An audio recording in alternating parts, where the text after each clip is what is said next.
Carroll Show. The first word from the Seahawks head coach every Monday at 9:30 with Brock and Saul. Presented by the Emerald Queen Casino Sportsbook and Top Fitness. I won't leave them out. Coach, good morning. Morning. A nice win yesterday. Does that erase the memory and stench of the week before? We're gone. That's gone. Good. Yeah, away we go. We did a nice job in handling our business and getting back to playing football for 60 minutes, and I felt very comfortable with the way the effort was for the whole day.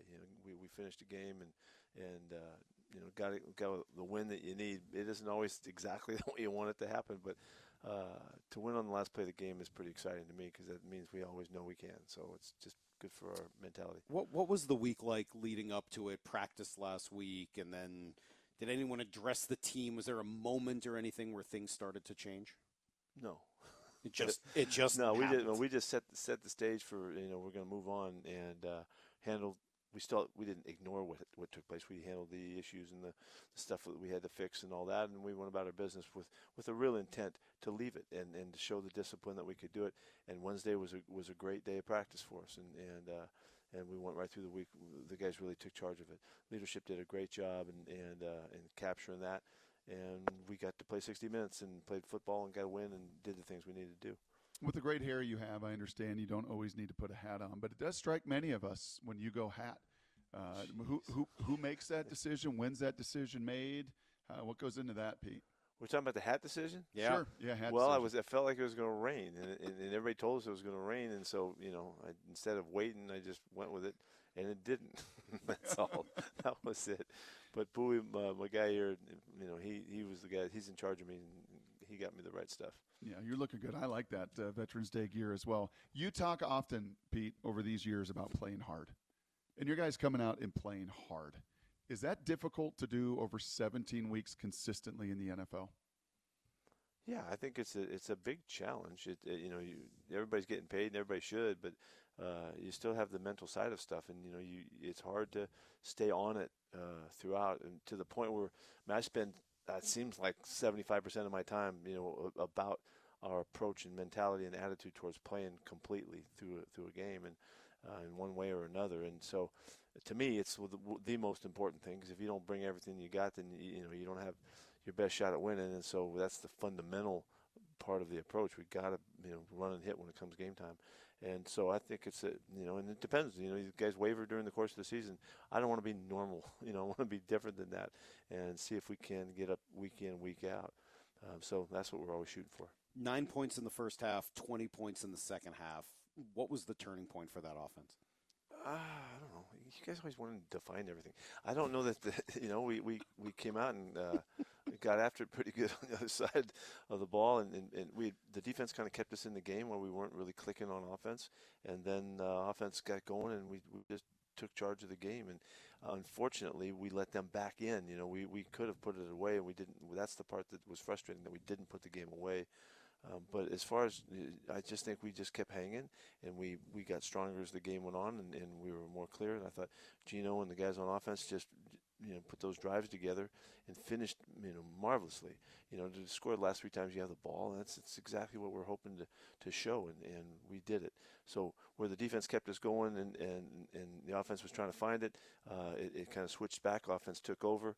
Defense didn't quite, we didn't get off the field like we needed to in those last couple drives to keep the game really in command. So I thought that the guys really played complementary football. We played hard all day long, and everybody was determined to get a win, and we got it. So when you say that, and I know you're sort of giving us grief, which we deserve, but also, isn't that part of what you're doing? Aren't you trying to diagnose what's happening, what's changing, what's working, what's not working? No, I never thought of that. No, I'm surprised you bring it up. No, if there's a play, it's Kenny's play that he breaks out. That's the play that really we kind of were looking for, something really good and something spark. Can we get a score that isn't just painstakingly down the field, and we got a great one there. He made it look easy. I think that was a moment, that if there's a moment in the game that really changed things, that was probably it. Why you got to define it like that? Huh? Yeah, You're always trying to define. Well, really, I couldn't think of it the first time you asked me. I came up with an answer, so I'm sorry if I earned back at you. College football is kind of fascinating, and football is in general, Pete. It always goes back and forth. It's, cyclical. This system comes back, that comes back. There's a big stretch in college football where everything was tempo. And all these teams trying to play as fast as they possibly could and get all of these plays. And when I watched those teams, it was pretty easy to define. Like, once they get the chains moving, then they set their tempo. It feels just from afar, and this is not, just the Seattle Seahawks. It's every team in the NFL. But when you guys get third downs going and you just get to put more plays, you can feel any defense that you play against is on their heels. And yesterday I felt just a few of those drives where you convert those third downs, you get to more plays, you stay on the field, and it just, your offense starts to dictate. Is it any different for you guys than any other team in the league, or is that really just the key that to get that tempo and to dictate, you've got to see those chains on third down move? Well, that's one of the ways. You can be really good on first and second down and not have to, and we were a little bit like that at times in those drives. But certainly, you guarantee your opportunity to have, the sustained success when your third down winning, and that's why it's such a big deal, and it's so obvious to us as we've been through the years together. That it's just it's the consistent pattern. If you're struggling there, then you're struggling, and so. But there's other ways, just to comment about the tempo, back in the day when it really started picking up and guys were really going on offense and making the game happen so much faster, it felt like a blur. It doesn't feel like that anymore. We've just adapted, it's not a big deal anymore. College football, they still play real fast, but the defenses play real fast too now, which was always should have been the same, but it didn't. It took us a while to adapt. I can remember really feeling like you're on your heels on defense just because of the speed and the tempo. And you go all the way back to when against the Bills back in the day when Marv had those guys rolling. It was fast, man, and it was a challenge. Now it isn't. It's no big deal anymore. So everybody's adapted to it. It's still a good part of football because you get more plays and more action and all that's fun, But well, at the college level, adapted. At the college level, once you get another team signals, it becomes a lot easier. Jeez, come on, give Jim some slack. We don't know the facts, sir. It's ridiculous. How valuable is it to have a DK Metcalf at the end of that game? Well, that was really, it was everybody functioned. We functioned. I mean, the tempo was right. The play calling was excellent. The execution was great. Gino was chilled and calm and just did it exactly like it's supposed to look. And DK just elevated because Gino went to him, and he had a couple slants with that. If it's there, you take it, and the rest of the read doesn't come into play. But the big rip over on the dig route, that he almost breaks away. As Sanchez was trying to make the point, he almost ran too much, with the clock ran out. But it was really cool to see those guys click like that, and you could see the chemistry, you could see the commitment to getting it done. And I thought, DK was tough in that situation. He got hammered a couple times, came right back, another tough catch, and came through in a really great way. I'm guessing Jason Myers did not agree with Mark Sanchez. Like, he was probably okay with the extra 9 yards, right? Yeah, well, maybe so. He was good. He was nails on that day. He wasn't going to miss anything. So that was a great showing by him. You know who else was good on that call? Rabel. Rabel was all over it. I mean, he's seen it and done it all. You think he's going to panic as that clock is ticking? He was at his very best. We love playing you a clip every single Monday on these wins, and what a great call here from Rabes on that play, the defining play that set up the game-winning field goal. 2nd down and 10 from his own 48. Seahawks need to get about 20 yards. There's a shot down the middle. DK has it. Spins out of one tackle. He's dragging guys down to the 25-yard line. But now they got to get up to the line of scrimmage. 13, 12, 11. Seahawks running to get to the line of scrimmage. Gino gets everybody set. 6, 5, 4, 3. He spikes the ball. What a pass by Gino. So good. That's a good call. That's a good call. Good for him. Good for everybody. That's awesome. Thanks. We love Felt those. like a few guys yesterday, Pete, played some of their best games of the season. I'll point to 2. It feels like Reek Woolen played yesterday as good and as solid. And not that he's played necessarily poorly, but he felt all over it. And Jason Peters on the other side, as he just continues to find his legs at 40 whatever and just was moving and mauling people. Tape kind of show up in that way as well. Yeah, it was good pickups by you guys. Yeah, Reek did play a nice football game, played his best coverage game. Still was trying to get his tackle a little bit cleaner, but he did play a good football game and made some nice plays. And you picked up on Jason played 58 plays. That's a lot of plays, and so he's in it. I thought he played really well and looked really good and consistent and played in crucial situations, excellent. So that's really good for us. We'll get Abe coming back this week to practice. We'll see how that goes. But Jason stepping up like that was really helpful in the game. Got to talk about the quarterback a little bit, and it was a sort of an interesting game for Geno with almost 370 yards and a couple of touchdowns and no picks and the game-winning drive, and as you said, the scoring on his last 3 drives of the game, all on the huge pro category. Then there was whatever happened at the end of the first half and a couple of missed throws and some inaccuracy, miscommunication. Where is some of the inconsistency come from? Well, there's reasons. There really are some specific reasons, which I ain't going into with you guys, but because I don't want to point people out we don't need to. But we need to execute collectively better, and sometimes it looks like the throw is messed up or he can't accurately throw. Geno is an accurate thrower, so something usually screws up in could be his footwork, could be his read, the timing of it, could be the route, could be the concept. We could bump into somebody and it throws us off a little bit and throws us out of whack. All of those things took place in the game. Also, I put him in a situation and I have total responsibility for there late in the half. We could have just executed and just got the field goal closer, but I wanted to look for an opportunity to score a touchdown while we had a chance there, and trusting that he would make the right choice and throw the ball out of the end zone if we had the opportunity. I made it harder on him than I needed to, and really that was totally me. Shane was going to, he was going to throw the next completion, and work our way down. And you could agree on it either way, whether we should take a shot and go for it, but that puts you in the position where you could get sacked because he's got to take a look. And it puts you in a position you could make a mistake and throw a turnover at him, those kinds of things. And I was feeling good about it and went for it. And if I go back to it, I might not have done it that way in hindsight. But you sometimes you have to keep the quarterback in the right mentality and take care of his choices and stuff, because it's so freaking hard to do what they do, and you have to look after him. And in that case, I went for a little bit, and I think it made it.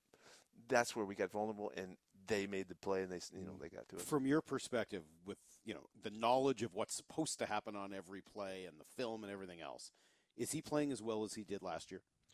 I think he was a little more consistent last year. I think we saw more consistency from game to game, but he is just as capable of playing great football. Look what he did yesterday. That was magnificent football.